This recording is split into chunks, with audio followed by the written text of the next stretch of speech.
Welcome back into the Lions 24/7 podcast. I am Tyler Donahue, joined in just a moment by Tyler Calvaruso. We've got a lot to discuss when it comes to Penn State in the transfer portal. We broke it down last week. A lot happening. There was a key pickup with Julian Fleming. There's been another former five-star addition, another former in-state standout, and Nolan Rucci added to the offensive line plan for 2024.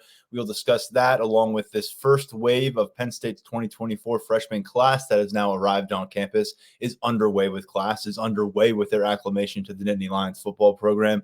College football moves on fast. It feels like we were just watching this team wrap up the season in Atlanta. Quite frankly, we were just doing that. And all of a sudden, a new semester underway, a lot of new names to know, some names to say goodbye to. We'll talk about that and more with Mark Brennan and Daniel Gallen as well, who'll join us later on in the show. And now that the national championship has been determined in the 2023 college football season with Michigan beating Washington on Monday night, we'll talk about Mark, myself, and Daniel. What are the key steps forward this Penn State football team is going to need to make between now and next season to put themselves in contention for a national title next year? And obviously we know with the 12-team playoff expansion, it's a different kind of conversation. Maybe you can afford to lose more than a game along the way. So we'll break that down. We'll also finish this episode with some focus on Penn State basketball. They had a big win on Sunday in Philadelphia, kind of righting the ship here at an interesting time as conference action begins to heat up across the Big Ten. But we begin, as I said, with transfer portal focus. We do that with Tyler Calvaruso here at the top of the show. Tyler, welcome back on board. Happy to have you. We've got some things to catch up on. We've got some commitments to catch up on. And as we discuss every time you come on, between now and when this episode goes live, we may have even more to discuss over at Lions247.com. Yep, that's just the nature of the portal, man. But it's good to be back here on with you. Well, Julian Fleming was our centerpiece focal point last week. He was the name that when we sat down Thursday, had freshly committed relatively soon after that. He is here on campus, moving in. And as he's in the process of that, we were able to get him on the phone for a conversation. We had Julian and myself on a phone call for about 10 minutes on Friday afternoon. I'm not sure who else he ended up speaking with, if anyone else before he got to campus. So we were, very fortunate to have that, and what was a busy week for him. First time I had personally spoken with Julian since he was still back at Southern Columbia as one of the top prospects in the high school level. So there's a lot to catch up on, Mr. Calvaruso. I don't know where you want to start with some of the answers that he gave us, but to me, I thought he was very forthright in kind of where he was making the next move. He was looking to cut through any BS that was out there. He wasn't really looking to go through the recruitment process again. He narrowed his focus almost immediately after about 12 hours of phone conversations the first couple of days in the portal. It was Nebraska, it was Penn State that had his interest.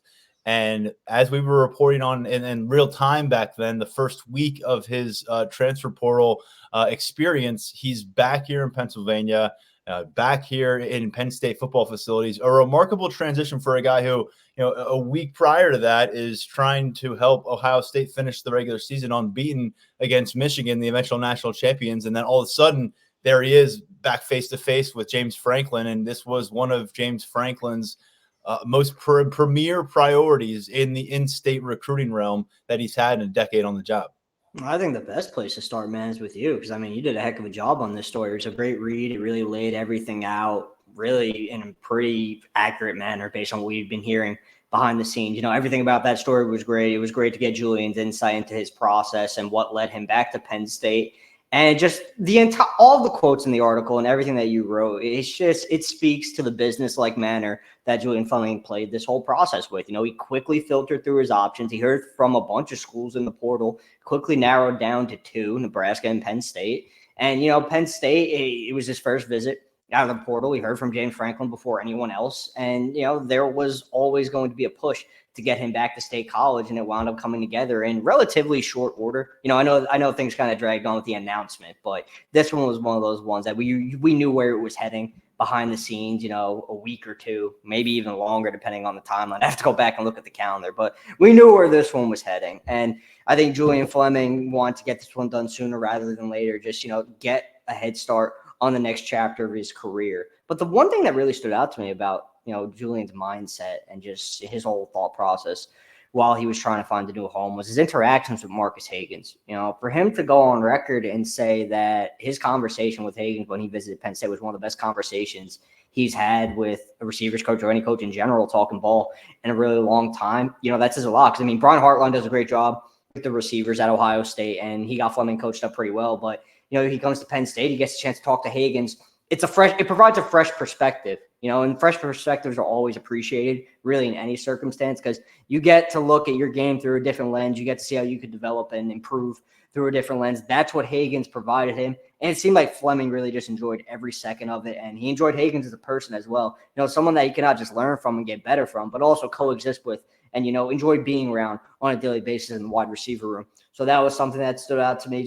He was very complimentary of his time at Ohio State, pure professionalism all the way through from Julian Fleming. And I think that's what Penn State fans can expect from him throughout 2024. He's going to, when he gets to, he's going to put his head down. He's going to get to work. He's going to look to be a leader in this room. He's going to look to end his collegiate career with a bang, being one of Penn State's best receivers in 2024. That's the goal here. And, it's pretty clear that's what he wants to accomplish.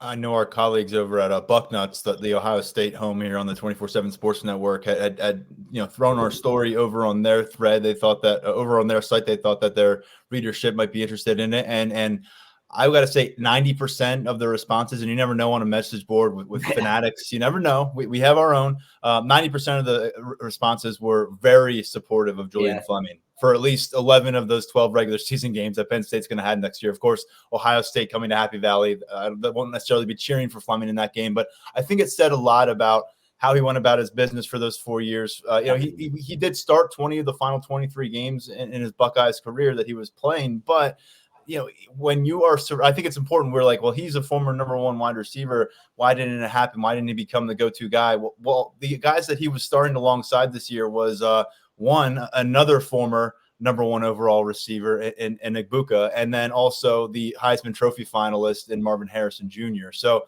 I thought it was really interesting to hear the way he a couple times circled back to his experience for 4 years in that wide receiver room. And it's one thing for us to discuss it, and we did last Thursday on the podcast, the room that he's exiting compared to the room he's entering now. But Marvin Harrison is going to be at least the fourth guy who's a first-round pick out of that Ohio State receivers room since Julian Fleming shows up and starts competing for a spot in that rotation. And not only does he get a spot in the rotation, he does break through as a starter. Injuries are an issue there, and also just the ability to rise to be the cream of the crop in that particular room.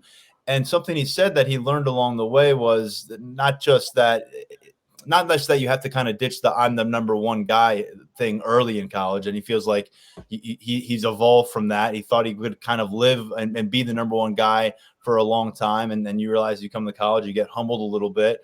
And so Fleming comes back to Penn State. It sounds like tremendously mature the way he describes it, but also ready to lead. He talked about showing up at a college campus, and you really do have to watch and learn for a period of time. He feels like he has done the watching and learning, and it sounds like he's really ready to show up here. As of this week now, he's since we talked, he's underway with his Penn State career. Really curious to see how that meshes with what's already going on internally in the receiver room, how that maybe lends a hand to Marcus Higgins now and winter workouts, when you get to spring practices and all the periods that you're away from coach's eyes. I just wonder what it might mean for how this group evolves a bit between now and, let's say, the end of this spring semester, not even preseason camp when that room will change even more, but just where it is versus what we saw in Atlanta versus where it's going to be when spring ball comes to a close, and how Fleming is able to maybe change some things. I think it's definitely possible you could see a pretty tangible change in mindset and just overall outlook. The talent in the room is there. The results were what they were in 2023, but there are some talented guys in that room still. And then you add someone like Julian Fleming, who kind of, comes in and becomes sort of like a quarterback of the wide receiver room. One of those lead by example guys. The younger guys in the room are going to look at Fleming and, try to take after him and emulate what he's doing, because he's going to be doing things the right way. He did things the right way throughout his Ohio State career. He's going to be looking to do the exact same thing coming over to Penn State and looking to mentor, maybe rub off on some of these younger guys. So I think, as this offseason continues to play out and you go through offseason workouts and you get to spring ball, you get to the Blue Weekend, then you approach fall camp, we're still going to have to see who comes and goes in the wide receiver room. You never know with the nature of the transfer portal when it opens back up. But, really it comes down to this. I think Fleming can make a pretty big impact when it comes to changing the mindset of the wide receiver room. And I think you could see that come to fruition, once spring practices get underway, once the blue-white game takes place. Then when you get to fall camp, you have a wide receiver room that they're ready to roll. They're hungry and their heads are in the right place.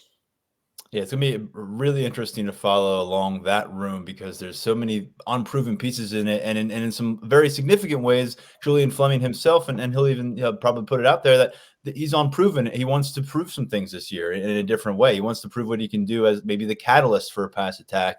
And he wants to prove what he can do when healthy as well. I think that's a really important component of all of this for Fleming in year 5. And I'll just note this, that Fleming, confirmed James Franklin was the guy who initiated contact on behalf of Penn State. When Fleming's in the portal, waiting to see who's going to show up in that inbox, or who's going to show up on the call waiting, it's James Franklin leading the way for Penn State. And I just think that we so often talked about how he called it himself rocky, kind of the way it went when Penn State wasn't the choice and Ohio State was. He said that he feels like there was a bit of a kind of a narrative out there that he badmouthed the Nittany Lions on his way out of Pennsylvania and making that move to Columbus. He doesn't agree with that. He doesn't feel like he badmouthed Penn State. But he actually acknowledged, though, that he got into that Penn State facility 4 or 5 years down the road, 6.5 years after they first offered him.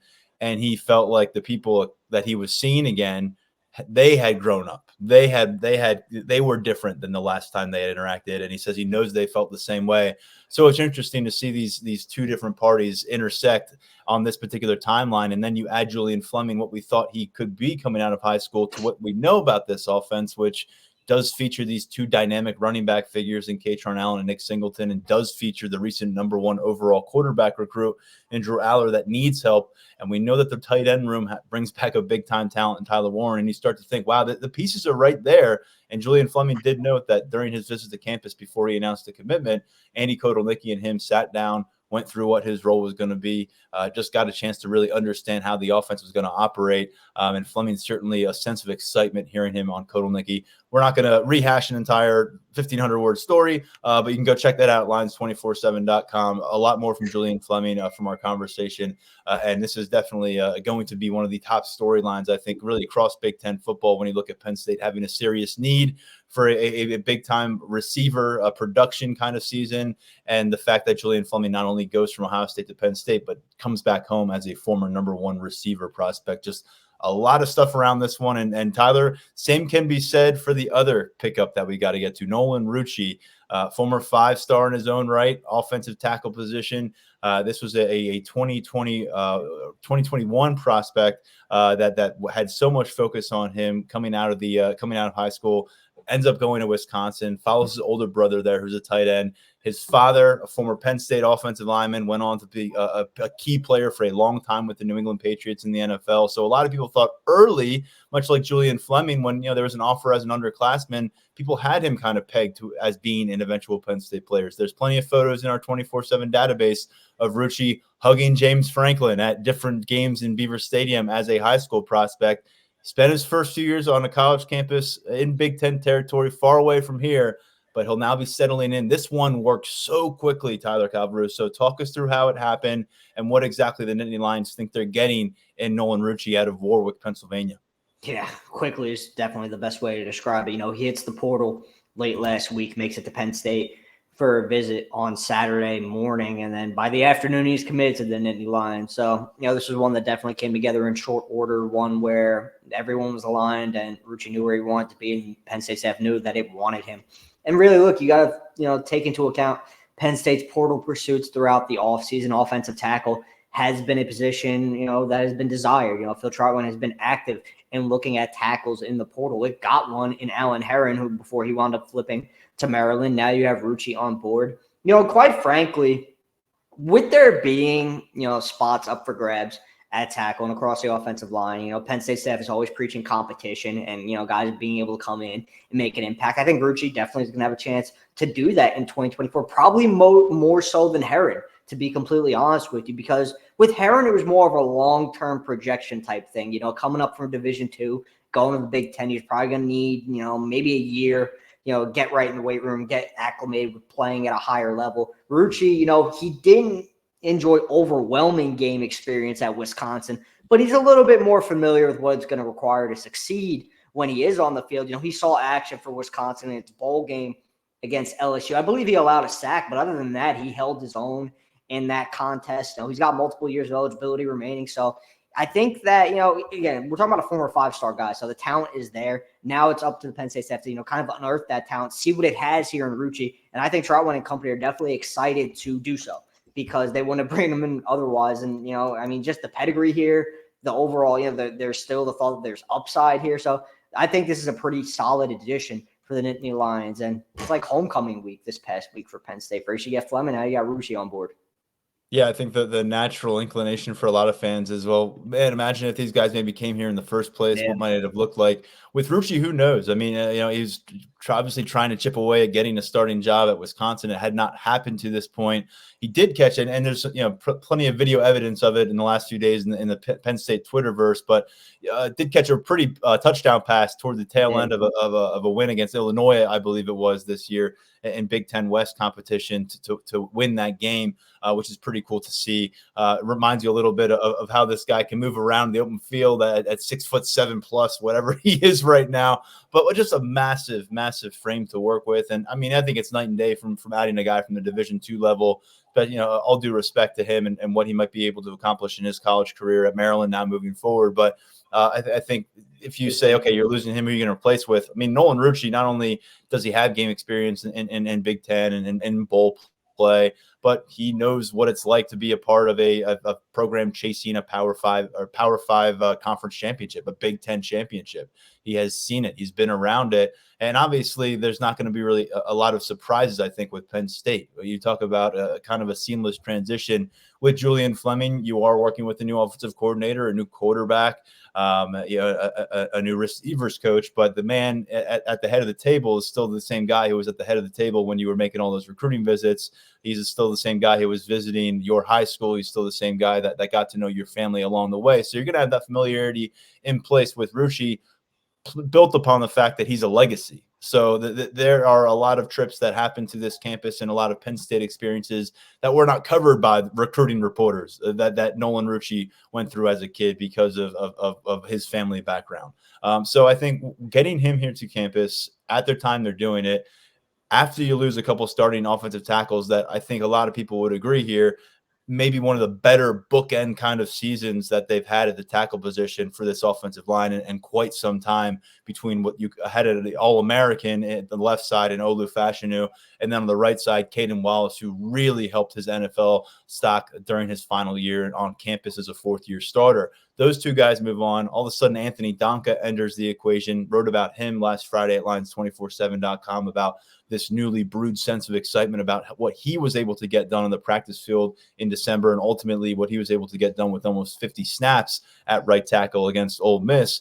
But you start stacking names here. We knew a few of them. We didn't necessarily know Rucci was going to be a part of it when we boarded our plane in Atlanta to come back. But you think about Drew Shelton and the experience that he has accrued at left tackle along the way. It wasn't the prettiest performance against Ole Miss in the Peach Bowl, but it's something to build off of at left tackle. It's something that you tack on to 300 regular season snaps, 5 starts at left tackle the year before. Javen Williams, 5-star tackle prospect just last year, got to campus in January of 2023. What do things look like for him now when he'll be a year and a half into his college football career? Chimdi Ono, one of the more impressive athletic specimens they brought to campus in 2023, a late riser on the recruiting trail. It ended up being a top 24/7 tackle prospect. He is now going to be a year and a half into his college career when you get to preseason camp next year. And then names like Alex Birchmeier, Garrett Sexton, Cooper Cousins, I'd qualify all those as more wild cards.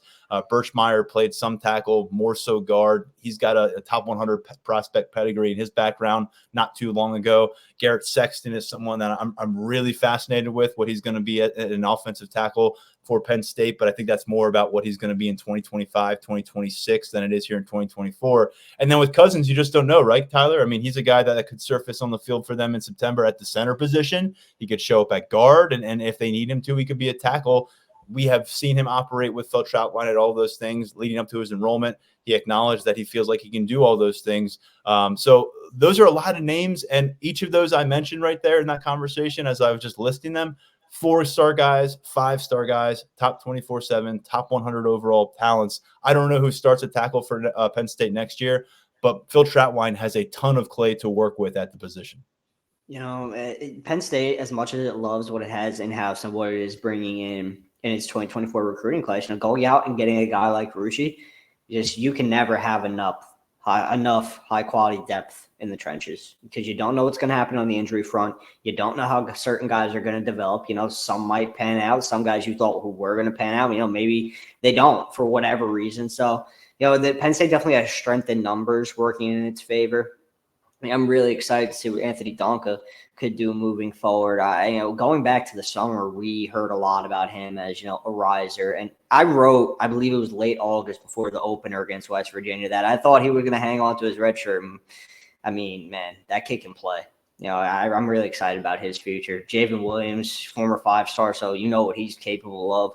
It was interesting you bring up Cooper Cousins because he's garnered a lot of conversation on our board recently. Where could he fit in right off the bat as a true freshman in 2024? Could I see him working his way into 2 deep on the interior, maybe specifically at center? I think it's possible because as we've gotten to know Cooper Cousins throughout his recruitment, that guy's competitive edge is one of the best I've seen of any recruit I've covered. And, that's saying a lot because we get the chance to cover some really, really talented kids here. But, man, not many work like Cooper Cousins. That guy, he's got a different level that he taps into when the pads go on. So I could see it coming together, but I just urge Penn State fans to keep in mind, it's a lot to ask of a true freshman, getting going on the interior of a Big Ten offensive line right off the bat. It's a lot to ask. So we're going to have to see how he comes along. But, we mentioned all the guys they already have in-house. Now you add Rucci into the equation. It's just the offensive line, I think, is in a really good place moving forward. And I think it has the right guy coaching it up as well. Phil Trautwein has done some really good work. He's done some good work on the recruiting trail. So I think the future of the unit is very, very bright at this point.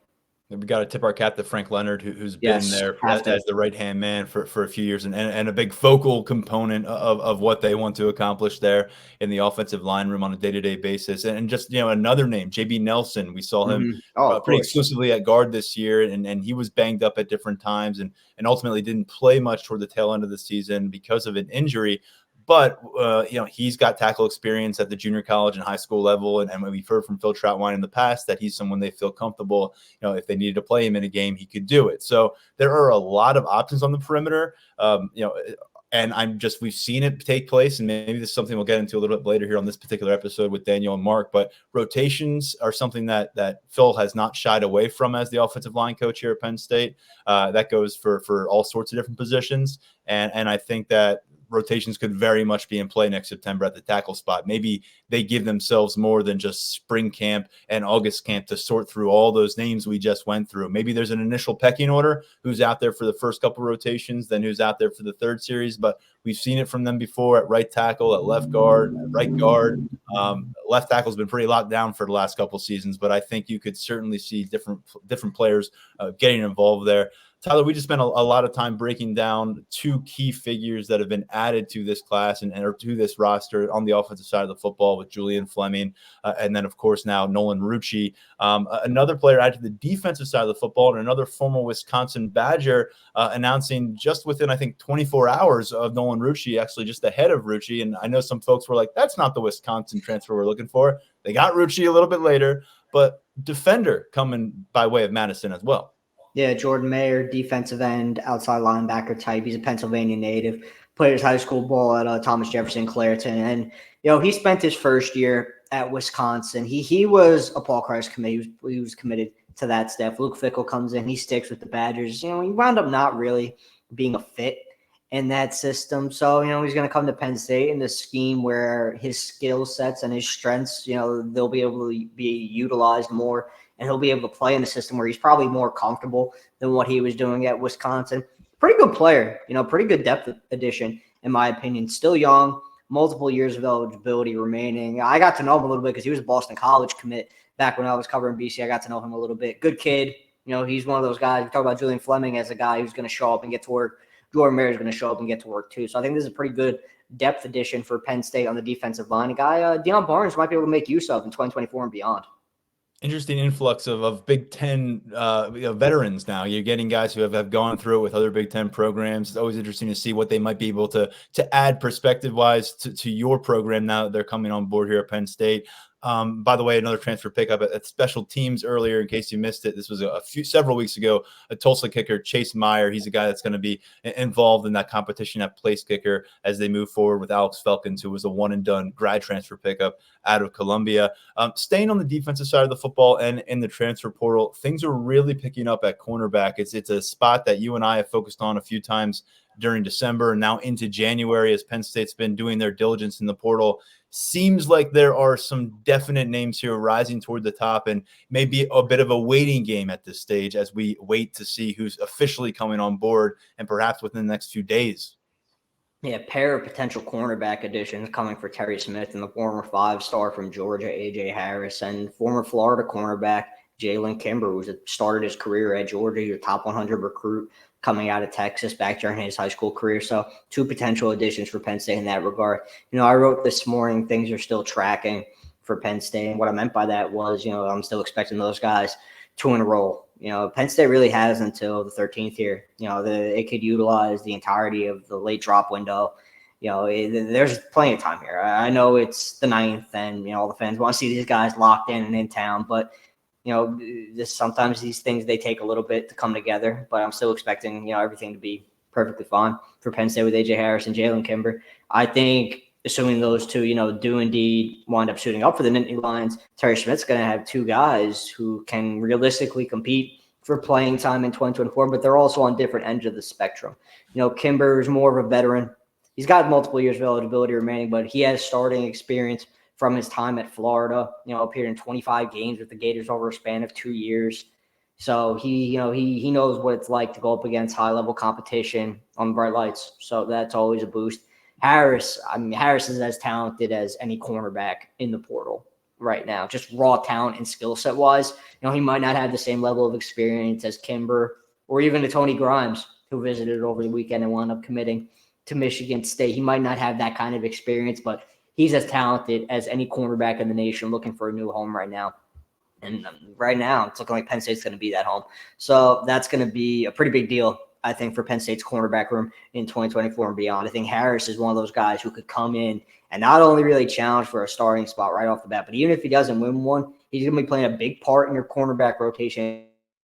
And just he's got a lot of good football ahead of him. I think that's really the point of intrigue here for Penn State. He knows Harris going back to when he was in high school down in Alabama. So it has a good feel for who he is as a player and a person. So all of that has kind of gone into this pursuit. But those 2 right now, it's looking good for Penn State. I think if you can pull off the Harris pickup, and I know you've got a crystal ball pickup in for them to do that and get him on board. And right now he's the number 8 overall player in the transfer portal by 24/7 Sports Assessment. And that's pretty incredible when you consider all the talent in the portal. This is a guy who's 1 year removed from signing with the defending national champion Georgia Bulldogs as a 5-star high school prospect. So if you're able to convince him on his first chance to come up for breath and reassess his decision that Happy Valley is the right place for him, and you're able to do that in January, and I'm looking outside right now, I know what Happy Valley looks like in January. It's pretty gray and it's pretty white on the ground. If you can get this guy on board and to buy into what Penn State's selling here in the winter, that's huge, I think, not just for what he can maybe provide your defensive backfield this year, Tyler, but maybe what it means that Penn State's selling right now in the transfer portal. I mean, this is a different level of pickup if they're able to accomplish it. So we'll be monitoring that. How about a wide receiver? This is the other spot that we said, just because you added Julian Fleming doesn't mean the job is finished quite yet for Marcus Hagans and company. What are we monitoring there? Yeah, job is definitely not finished. They brought in LaJohntay West of the Florida Atlantic receiver transfer over the weekend for an official visit. They brought him in as the top target on its board, but he has since committed to Colorado, so that one's going to be, done for Penn State, and that's fine. Wester's a really good player, very talented, would have added a lot to Penn State's wide receiver, in my opinion, but the Nittany Lions have been talking to other wide receivers. There are multiple potential pivot points here with Wester off the board. We're going to be getting into that on Lions 24/7 here in a little bit on the Lions Pride board, so definitely stay tuned for that. But Marcus Hagans and company, they're still working on adding to that receiver room. I would not anticipate Fleming being the only addition to the room. It feels like at some point Penn State will be able to get another one across the finish line. We just got to see who, but there are definitely some intriguing names that the staff is involved with. We're going to jump over with to Mark Brennan and Daniel Gallen in just a matter of minutes to talk about other roster movement and some other things with Penn State football, eventually some Penn State basketball as well. But I think we're going to, you and I, maybe dive more into this early enrollment group later in the week. I was thinking about maybe inviting a friend onto the show as well to help us break things down too. Just because I think we needed to invest this half hour into transfer conversation, getting back to Fleming, getting back to Rucci. I know we had more planned in our script, but let's just offer you this question, because you had a breakdown on Saturday. Hopefully folks caught it at Lions 24/7 of the early enrollment group that came to campus. And it's essentially, nearly 2/3 of the entire recruiting class, 16 guys in total accounted for with that freshman wave that comes to the campus here in January. We'll get more on campus in May and June to finish off the class before preseason camp. But Tyler Calvaruso, when you look at this group, who are you most curious to see in spring ball from this early enrollment? And then looking a little more long-term, who are you most excited to see in 2025? I know we have a lot more to discuss and explore from this group. We'll do that later in the week. Yeah, there are a few guys, so I'll just run through them real quick. I mean, Quentin Martin, I'm excited to see how Penn State utilizes him. He's a guy who could do a lot of different things at a high level, so I'm excited to see how Andy Kotelnicki uses him in the offense, given the fact that Kotelnicki looks for multiple ways to get his guys involved. Martin's a guy you could get involved in a lot of ways. So I'm interested to see how that comes together. I think him being on campus early will help his chances of playing early. On the defensive line, two guys I'm keeping an eye on, T.A. Cunningham and Xavier Gilliam. Two maybe more under-the-radar guys in the class. I think they receive plenty of attention, but when it comes to, compared to other names in the class, a little bit under the radar, especially Gilliam. I think he could really be a guy for Penn State. He had himself a good senior season at Quinn Georgia down in Maryland, so I think his arrow is pointing upwards. So right now it's those three. I mean, like you said, we could dive into it because this is a really, really good group that Penn State is welcoming. But off the top of my head right now, I'd probably say those three are the ones I'm really most interested in seeing where they're at going through off-season workouts, heading into spring ball. All right, good stuff, Tyler. Appreciate the perspective on that and the constant coverage of the transfer portal, which changes day to day. Some positive vibes out of you in this segment about the portal. We'll see if we have some follow-up conversations and things can get done between now and the next episode. But catch all of his content over at lions247.com. We'll catch you soon, man. Thanks, man. Appreciate it. All right, let's transition over to Daniel Gallen and Mark Brennan right now on the Lions 24/7 podcast. Welcome back in, guys. Great to be here. Glad to be back. You guys, since we last spoke, made a trip to the city of brotherly love. I know Mark stopped in for a cheesesteak at a favorite of many over there on his way out of town. I hope you both maximized your trip to Philadelphia. A beautiful experience at the Palestra, I'm sure, and it turned out to be really good for Penn State basketball. We're going to dive into that to finish this episode just a little bit later, and we'll see what maybe it means. Could it be a pivot moment for this Penn State team, which has had its struggles in year one with the new regime, and about to dive into a lot of conference action in the weeks and months ahead. But let's get back to the questions I just posed to Tyler. We had initially planned on breaking down this early enrollment group a bit more here on our Tuesday episode, but spent so much time discussing what the transfer portal is doing for Penn State right now instead. But those are two key areas that we can kind of chew on here to begin our segment. Let's start with the first question. Out of this 16-man enrollment group of freshmen, who are you most looking forward to seeing this particular spring? We're just separated from about, 10 weeks from seeing these guys out there and actually going through positional drill work and leading up to the blue-white matchup. Yeah, I'm going to start on the defensive side of the ball. I think with Liam Andrews, I think that he's someone who had a very kind of interesting recruitment in terms of what side of the ball he would end up on in college. We've heard that he's a very good athlete, that he's someone that Deion Barnes really liked and, wants to develop, especially on that interior. We know what the interior picture looks like for Penn State in 2024 a little bit better now. And he's not someone who Penn State is going to need to step up. It's always hard to step up at those interior line spots. But I think I'm curious to finally get eyes in a kind of as close to a game situation as we can get on Liam Andrews, just because we've heard so much about him. He's a little bit of a unique prospect, and I want to see what that actually looks like when he's on the field, lined up across from, a Nick Dawkins or a Venga Ioane or a JB Nelson. Yeah, Mark, how about you? Yeah, I'm going to go a little different. I think there's some low-hanging fruit here, but the one guy that, I've mentioned him before, that really stood out to me as I was watching the Penn State camps over the past 17 years was Cooper Cousins. I mean, this guy, I think James Franklin said it. He comes in at, I mean, we have him at 6'6", 323. He's every bit of that, and he seems kind of advanced beyond his years. And I know that it's going to be a stretch for him to be a starter as a true freshman, as an offensive lineman.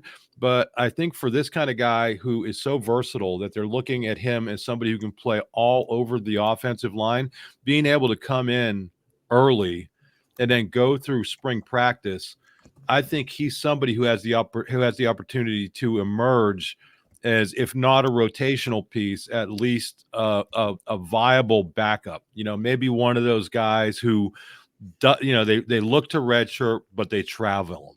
And I just think we're seeing, guys leave from the offensive line, obviously with Olu and with the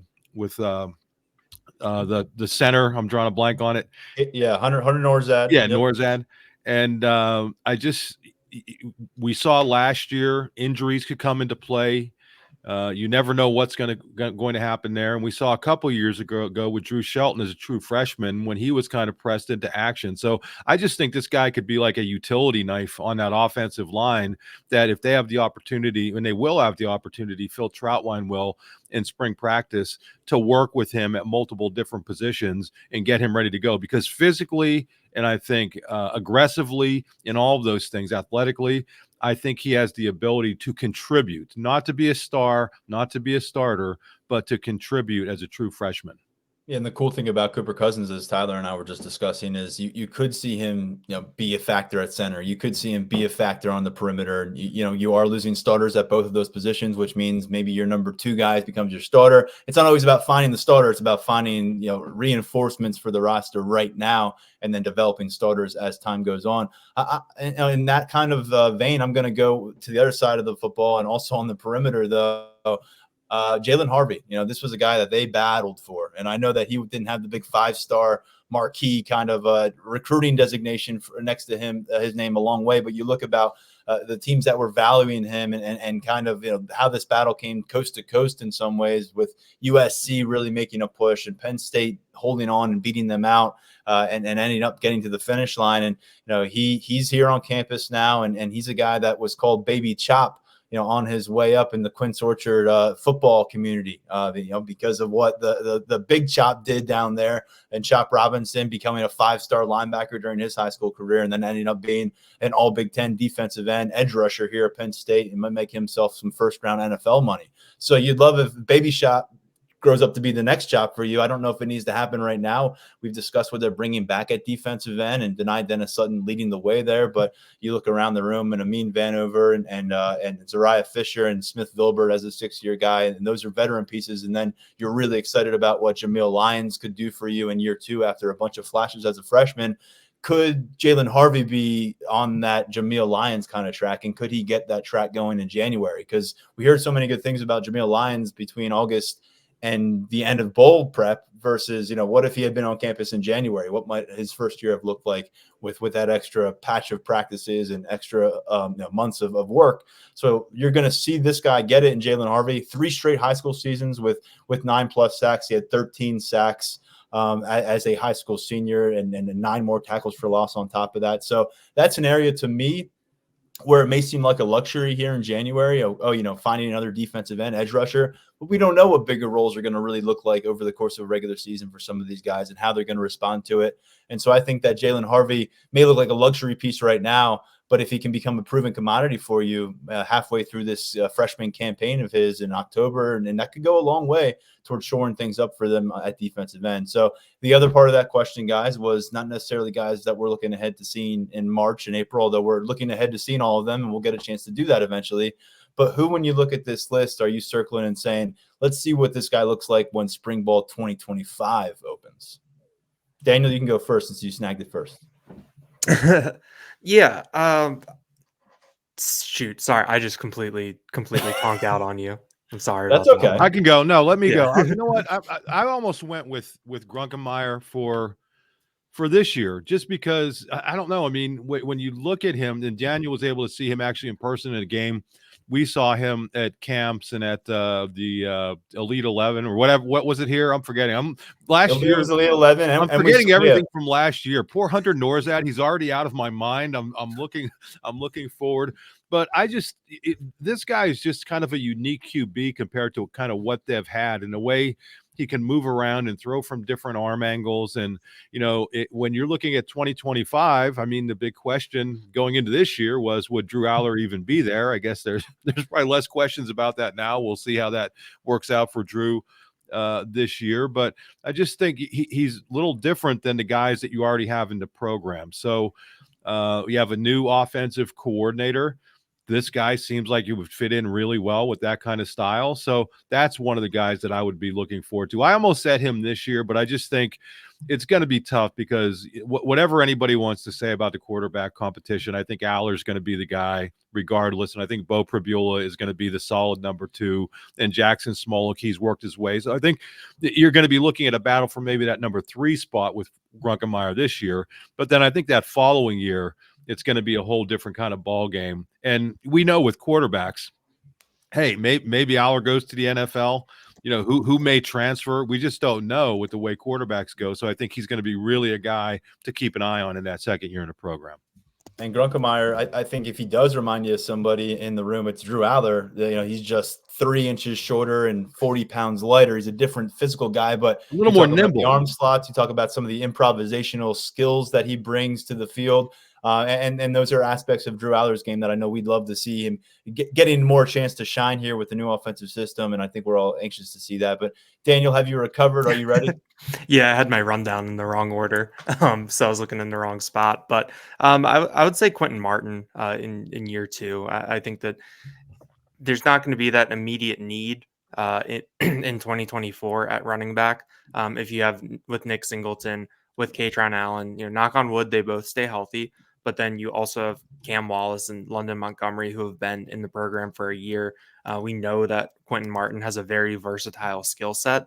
So after another year in the program, maybe Andy Kotelnicki has unlocked some things. Maybe Jalen Sider has unlocked some things with different ways that they can use him to take advantage of what he's capable of. I think that we know what he can do catching the ball. I think that's a very intriguing part of his skill set. In terms of versatility and adding something different to an offense. Maybe we see some of that this fall. We'll have to wait and see. But I think that after a year in the program, Penn State should have a better idea of how to use someone like him, put him in some interesting situations, and then he can deliver a little bit. Yeah, to me, it's probably Garrett Sexton, guys, because he's when you hear him getting called an athletic unicorn, and then everyone's kind of doubling and tripling down on those kind of statements, and we're seeing him at camp in July, run the 40-yard dash at 6'6", and you're like, whoa, he's moving just differently than you're supposed to at that size. And you get some of the backstory, you fill in some of that. Well, yeah, he was a sub 200-pound quarterback as an underclassman in high school, and now here he is as a top 24/7 offensive tackle prospect out of Arrowhead High School in Heartland, Wisconsin. And he's a guy that Big Ten teams and SEC teams want to be playing in the trenches for them. So it's a pretty remarkable story. It's the kind that I think we hear a lot in the first round of the NFL draft these days at the tackle position out of anybody, former tight ends or a former basketball forward or a former guy who grew out of a position and was able to preserve his athleticism while growing up and blowing up into an offensive lineman. Does it end up with that kind of a finish for him after Penn State?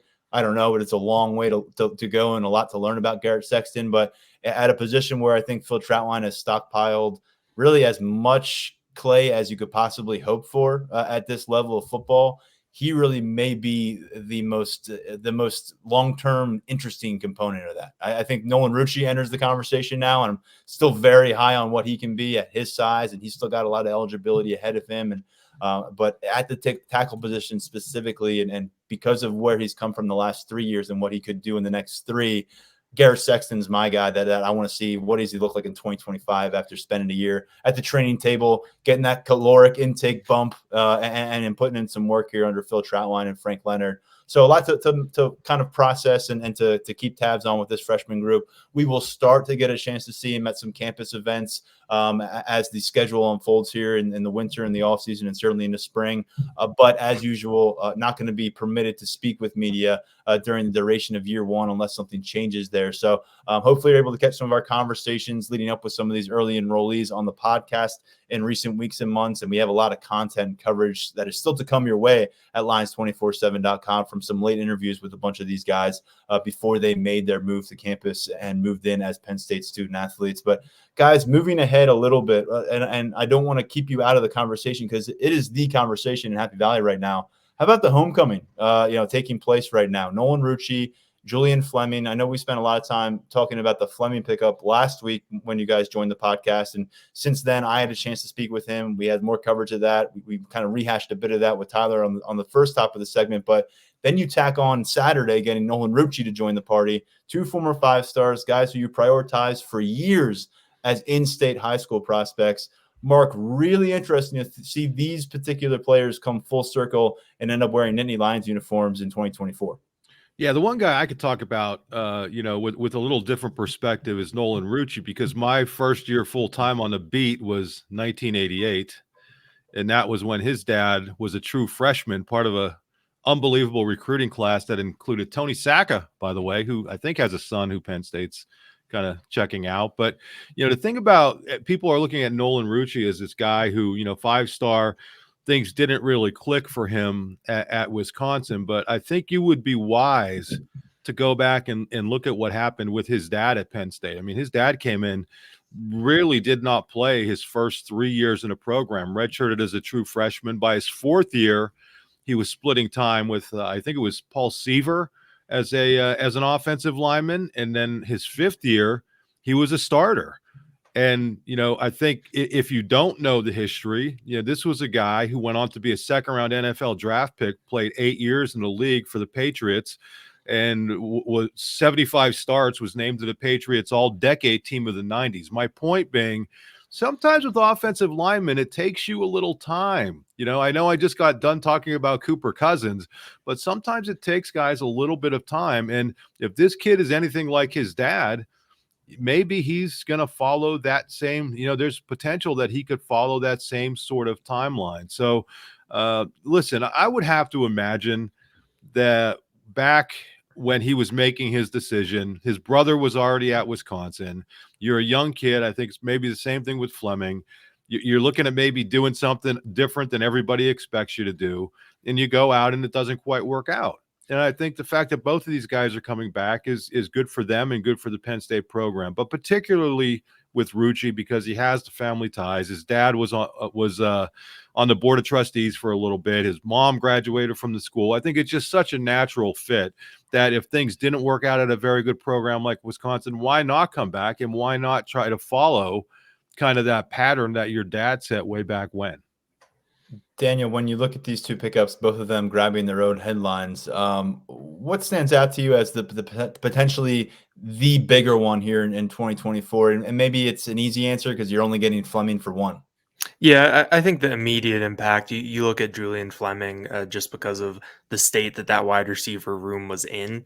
And I think that based off of reading your conversation with him, I mean, I think that he is someone who is poised to come in and make an impact in a number of different ways. I think that maturity is going to help that room. I think that you've got so many young guys in there. You're going to have a lot of 2nd, 3rd year guys that haven't played a ton of football. I think that having someone like Julian Fleming with that mindset in there is going to be very, very valuable to them. So I think that when you look at where things are right now, I mean, I think that it's also easier with a skill position guy to kind of just say, yeah, he'll come in and do that. Rucci did not play much at Wisconsin. I think that he's on that. I wouldn't even say that he's necessarily on a late bloomer track. It's just kind of a different track. Because of how lineman development can just be really different for everyone. There are going to be opportunities for him. You're going to replace both starting tackles from a 10-win team. You have guys that have a lot of experience like Drew Shelton, but the competition and how Rucci factors in there should really be interesting. But I just think that when you look at where this program is, where this roster is, I think that things are really set up for Fleming to be a almost a day one impact.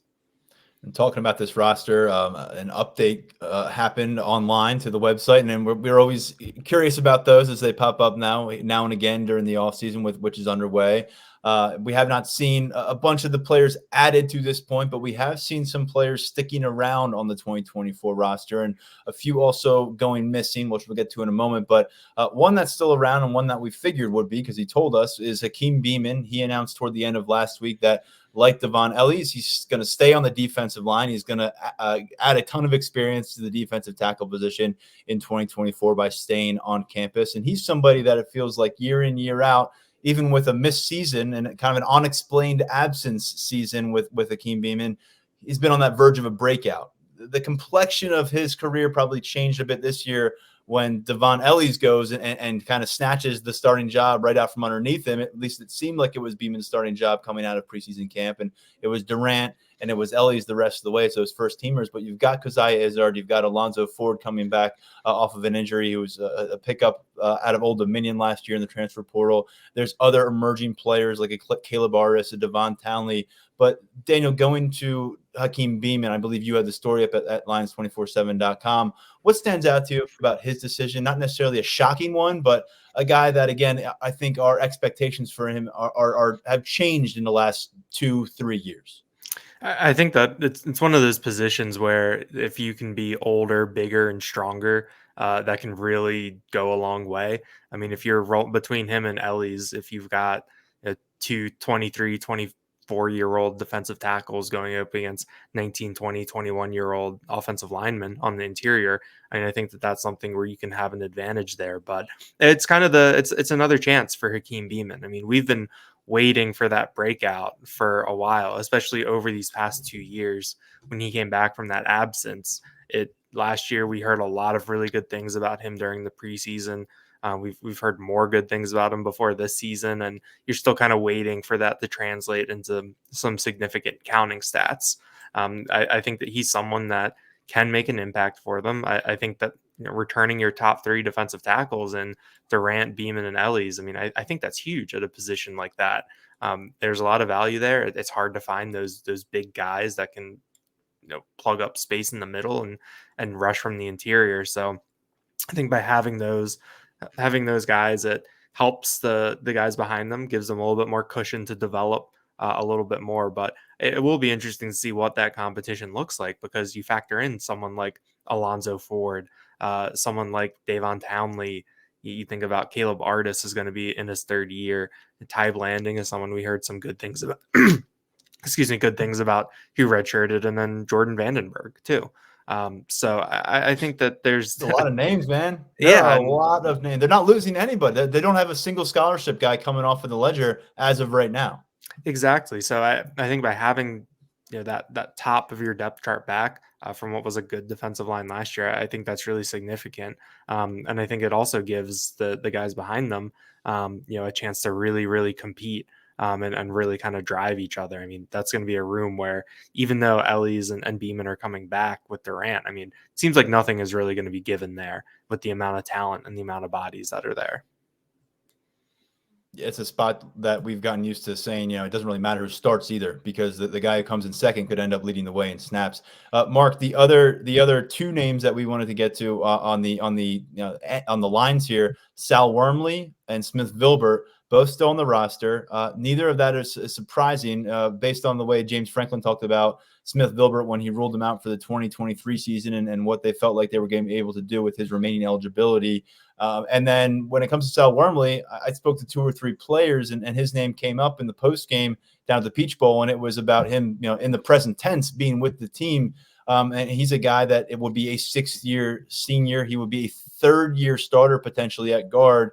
And just starting there, Mark, what this could do for you is certainly keep the rotational approach in play with the bodies that they have at guard and the talent that they have at guard. I'm also curious if this maybe frees up Venga Ioane to get more training at center, because it's something that he started to do more of in year 2. I saw him snapping the football during pregame warmups in Mercedes-Benz Stadium before they played Ole Miss. Nick Dawkins is, I would call him, the projected leader of the pack right now at center, but I think this could really give them more flexibility. We talked about what they have brewing at tackle and the depth there. This gives them some changeable parts, I think, if Sal Wormley is indeed go for launch here in 2024.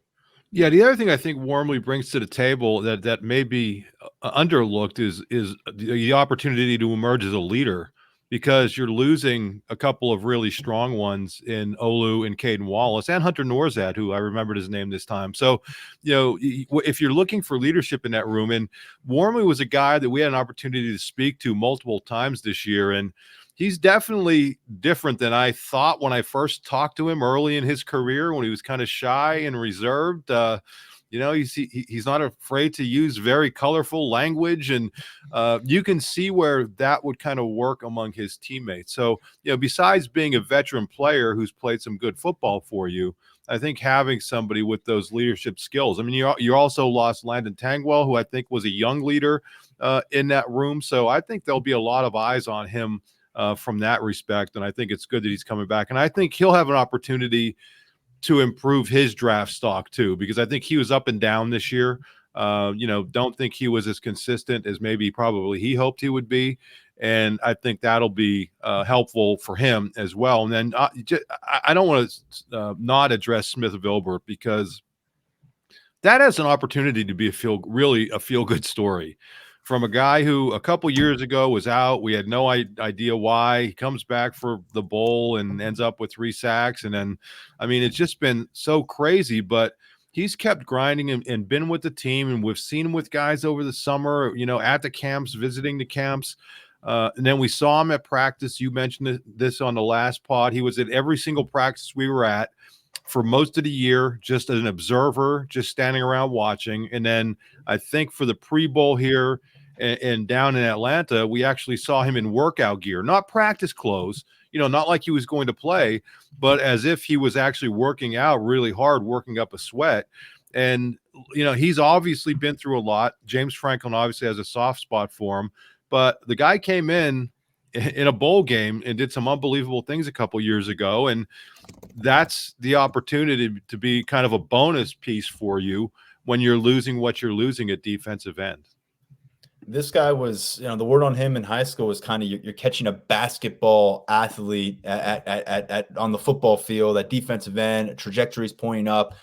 He gets to campus. I believe he shared a developmental squad defensive player of the year honors in 2019 with Daquan Hardy, whatever happened to him. And then you got to see him a little bit in 2020 and 2021. I think he played like every game in 2021 as a depth piece on the defensive spot. And we entered 2022 with him among those names that, okay, let's see if he emerges. It's time to see if he's going to show up and finish his career with some strong play.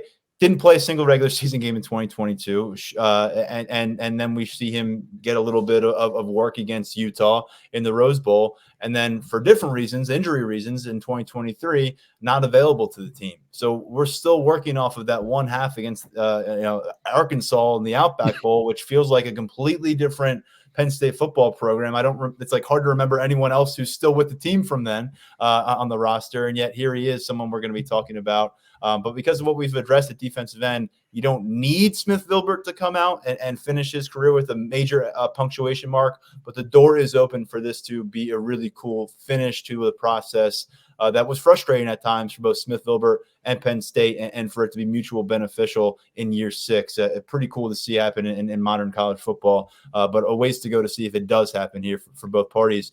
Some of the names that are still there, by the way, Keandre Lambert-Smith and all the receivers who are with this team at the Peach Bowl, they are still on this roster. We're still monitoring day-to-day here. Remember, also grad transfers can enter the portal anytime, whether it's someone that Penn State might be looking to pluck from another roster or someone that might be looking to leave Penn State. They're not restricted to windows. And the one guy who did leave that receiver room, Christian Driver, he has resurfaced in the Big Ten. He will be playing for the Minnesota Golden Gophers in 2024. A few names that are off the roster as we were looking through things on Tuesday. One scholarship guy that we noted there, Ibrahim Traore, spent 4 years with the program. He was a really cool story. He took a bus from New York City to State College for a summer prospect camp back in 2019, the summer. Spent that day under the intense scrutiny of Penn State coaches who loaded him up with reps. He got an offer to finish off the day. He ended up joining that recruiting class. And lo and behold, that 5-man offensive line recruiting class now has not it has produced an All-American in Olu Fashanu. It has produced a guy who's going to be contending for a role with you next year in Nick Dawkins. And Nick Dawkins has been a depth piece for you for a couple of years now, injured in 2022. But the others in that group are Jimmy Christ, who left via the portal last year and to continue his career at Virginia.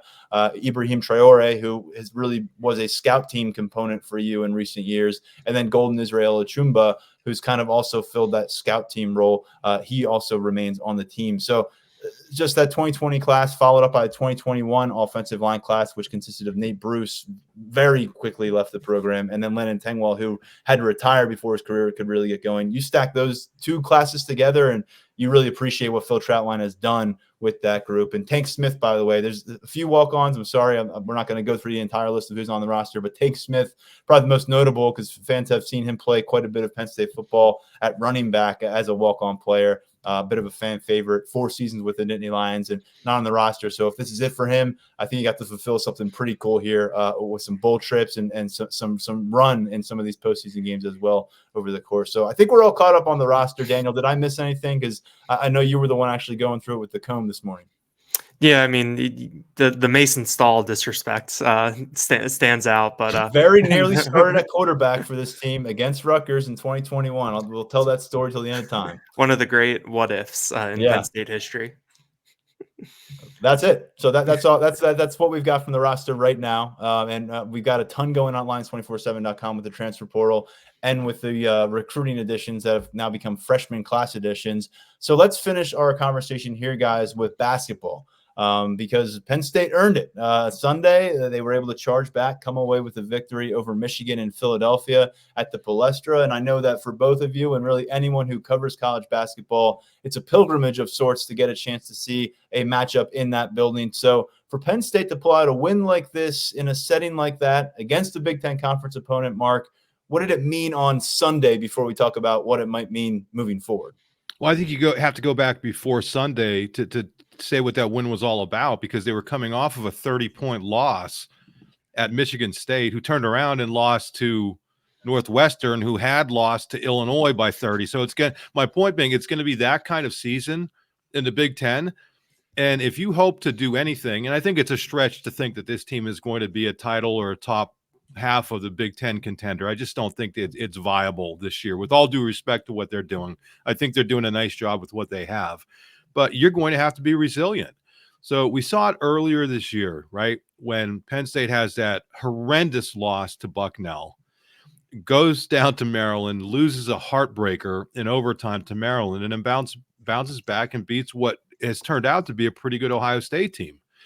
And now you go and you're embarrassed at Michigan State by a very average Michigan State team. And you turn around and listen, this isn't going to be mistaken for the Fab Five Michigan team. I mean, it's having its own issues. It's in its own state of disarray, but you play pretty poorly in the first half. And it was really weird because the crowd down there was unbelievable. I put this in our in-game thread. They were just waiting for something, anything to rally behind. And then in the second half, Penn State kind of put all of that behind it and, amp things up.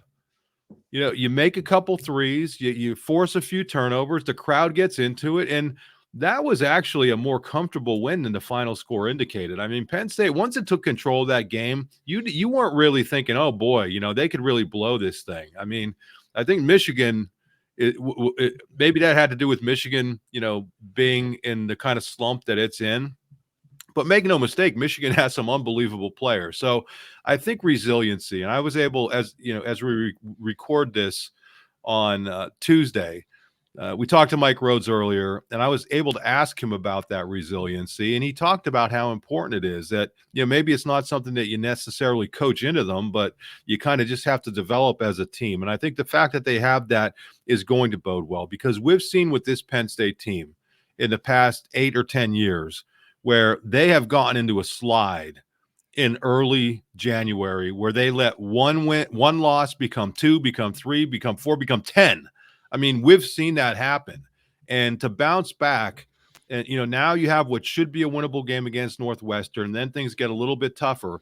But just to show that resiliency in what's clearly a rebuilding year, I think is a positive and a very good reflection on what Mike Rhodes is doing, and that these players have bought into it. Because, frankly, after that 30-point loss and after playing poorly in the first half against Michigan, it would have been easy for those guys to say, you know what, things just aren't going our way. We're not supposed to be any good. But they didn't. They came back, used the crowd to their advantage, and it worked out well. Daniel, were you surprised by how the second half played out? And what do you think ultimately is credited, or who is credited for providing the spark that led to a fire and ultimately win? Yeah, I'm not sure I'd say I was super surprised with how the second half went. I mean, it took me a little bit. Like there's a stretch in the first half where I think Penn State got it down. They're down by 10, got it to 5. Michigan immediately went on a 7-0 run, and I was kind of like, oh, like that might be it. But I think when you factor in the team that they were playing, this Michigan team has had an up and down year. They're like Mark said, they're going through their own turmoil. So it was definitely a team that when you're down 10, you still know that you're in it. That's still a team that can be had with Michigan. But I think in terms of the guys that stood out to me in that game, I think that was probably the most complete Ace Baldwin game we've seen since he's been here. He scored 25 points, second most since he came to Penn State. He was asked after the game if that was his best game since he's been here. And he said that, and it was kind of posed to him as, you scored a lot of points. Was this your best game? And he said that he wouldn't consider it his best game, and he wouldn't factor in scoring when thinking about what his best game is. I think that he's someone that we've seen that he is really able to affect the game in a lot of ways. He and Kanye Clary in the second half really got going and were just absolute menaces defensively. Michigan had a ton of trouble against that defense and against that press, and that led to some easy baskets. But I think Ace Baldwin really stood out to me. I think that he is someone who is kind of slowly but surely figuring it out. I think that we all expected him to be a little bit more plug and play than he has been. But even when you're a fourth-year senior who has been an A10 player of the year, defensive player of the year, you can still have growing pains. You can still need to adjust to different things. So I think we're starting to see Ace Baldwin, potentially come into his own a little bit. And the other guy that I'd be remiss if I didn't mention was DeMarco Dunn. He had his own little 8-0 run as part of a bigger run where he hit back-to-back 3-pointers and then got a steal and laid it in transition. I mean, I think that we've seen it on our boards. People want to see him in the starting lineup.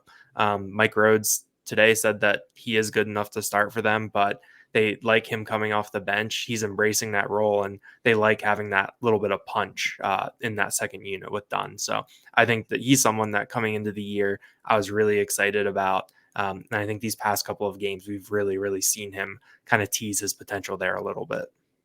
Mark, Ace Baldwin with 25 against Michigan. That snapped a 6-game streak where Kanye Clary is the leading scorer for the Nittany Lions. I know there's been some discussion this season about how those two are maybe complementing each other, or maybe complicating each other a little bit in terms of roles.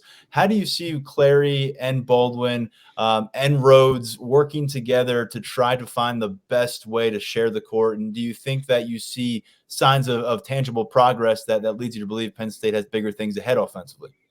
Well, we did against Michigan, but against Michigan State, Ace Baldwin had 2 points, didn't make a field goal. So I think the impetus, Clary has turned out to be a better player than I think any of us would have guessed. I don't want to speak for Daniel, but I thought he could be much better than last year, but not like this.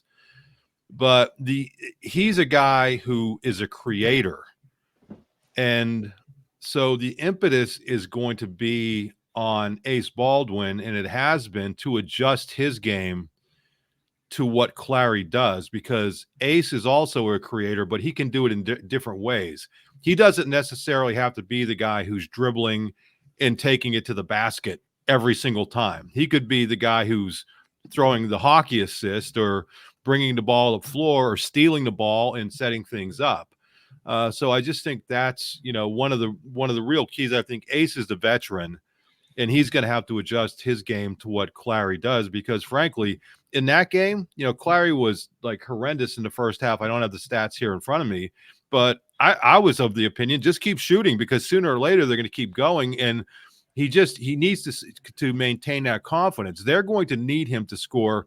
Let's put it this way. As Daniel said, with Ace Baldwin, he doesn't have to score for Penn State to win. Kanye Clary has to score for Penn State to win. Like, if he's held to 0 points, they're going to be in trouble, which they were against VCU when he was beat up.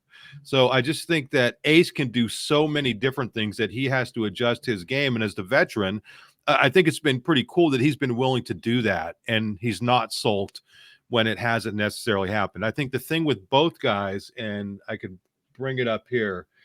Yeah, both guys, they were 20 of 26 from the line, the team, Penn State, against Michigan, and it had been a while since they had shot that many.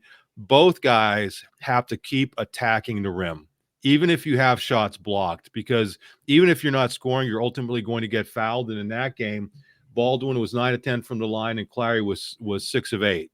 So you have your two guards, shooting 18 free throws and making 14 of them. I mean, that's how you keep both guys involved. But I think it can work. I mean, it has to work because they're two of their best players. The other guy I like to throw out here, because I was shocked by this, is, Zach Hicks. If you look at his numbers, they have not been great as a starter, but his overall plus minus is the best on the team at more than plus 80. Now, you can say that the plus minus isn't a big deal in an individual game, and I'll agree with you, because it could be just who you happen to be out there with at a given time. But over the course of the season, that's an important number. And the reason I bring that up is because for everybody who's saying DeMarco Dunn should be starting, Hicks isn't really hurting you overall.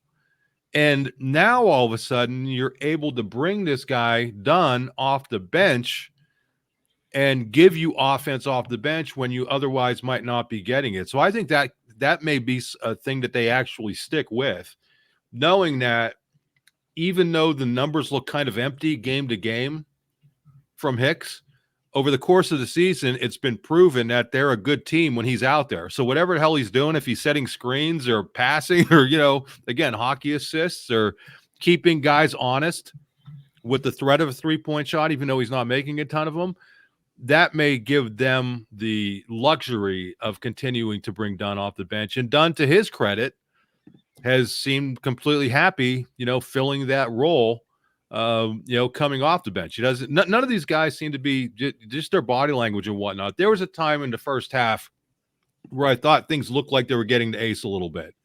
But then, they come out in the second half and he's leading the charge, offensively and defensively. So I think it says a lot about him. A team largely defined by transfer portal pickups. It's Kanye Clary leading the way right now, 18.4 points per game, about 48% on field goal percentage. Ace Baldwin next up, 13.6 points per game on 37% field goal percentage. Daniel, when I look ahead here, the next 5 opponents have a record of at least 11-3. You've got the number 1 team in rankings right now in Purdue, number 15, Wisconsin. Each of those matchups here in the next 7 or 8 days. The first one up ahead is Northwestern at home Wednesday evening. But when you look at this next 4 or 5 game sample size, that's going to take them really into deep January and kind of determine where they're at in the Big Ten standings when people start taking stock of this conference. What do you think are the attainable goals that could be set for Penn State? Yeah, I mean, while you were talking, I pulled up Ken Palm to look at the schedule, and it looks like we've got a bunch of L's there until we get to the end of February, and even that is a projection of a 1-point win. So I think that Mike Rhodes has kind of acknowledged that this is a year 1 thing. This is an uphill climb. They know that it's not going to be easy. At the same time, though, I think that they've shown that they can compete in the Big Ten, and I think that's what you want to see from them. This kind of competitiveness, to go down big against Ohio State, come all the way back, to go down big against Michigan and get back. I do think that you would like to see them not have to get down in order to come back and win a game. You would maybe in conference play would like to see more of a wire-to-wire type deal, or something where it's a competitive, close game for the duration instead of having these big swings. But it's a big group of veterans who are really learning to play with each other.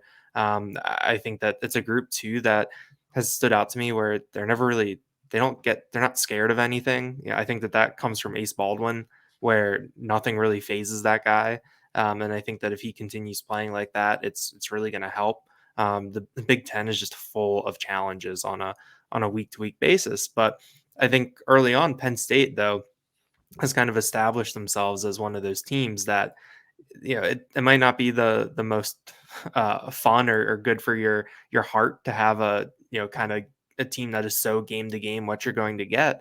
But I think when the whole league is like that, it gives you the opportunity to steal a couple games that maybe you shouldn't, to maybe get a little bit of momentum going and see what you can turn that into. But I mean, I still think that this team has a lot of work to do, and it's going to be a real uphill climb to even get onto like the NCAA tournament bubble. It's going to be a climb to get off of that first day of the Big Ten tournament, to get out of that bottom four. But I do think that these pieces that they have, and starting to see it gel a little bit, and I think that Rhodes is someone who can get them to believe that they can accomplish these things, and I think that that's something that can carry you, pretty far. Daniel Gallen and Mark Brennan will be on the coverage for Penn State basketball all season long. Matchup again Wednesday evening in the BJC as they look to build off that finish in Philadelphia from Sunday. All right, fellas, appreciate the perspective on all sorts of stuff today, this episode of the podcast. Talk to you both real soon. Thanks, Tyler. Thanks, Tyler. Great stuff from Mark Brennan and Daniel Gallen as usual. Before them, we had Tyler Calvaruso, our resident recruiting expert and transfer portal insider. He's been all over it for Lions247.com. We will continue to keep tabs on that transfer portal. Something tells me we'll have more to discuss by the time we sit down for our next episode. We're also, as I alluded to a few times on this edition, we're going to spend a little bit more time working our way through that first wave of freshman players who have recently joined Penn State football, just working their way through those day ones of classes, making new friends beyond the football program, all that kind of stuff that we all experienced in week one. Now, imagine doing that your first time on campus as a member of the Penn State football program, and you finished up high school 5 months before graduation and before prom.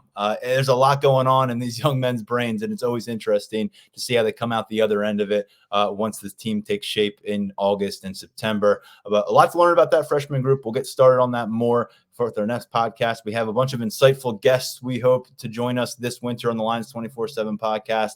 Hope to have one of them on our next episode as well to help further along the conversation. For now, stepping aside, thanks to my colleagues here at Lions247.com. Thank you to our listeners and our viewers. I am Tyler Donahue. This has been the Lions 24/7 podcast.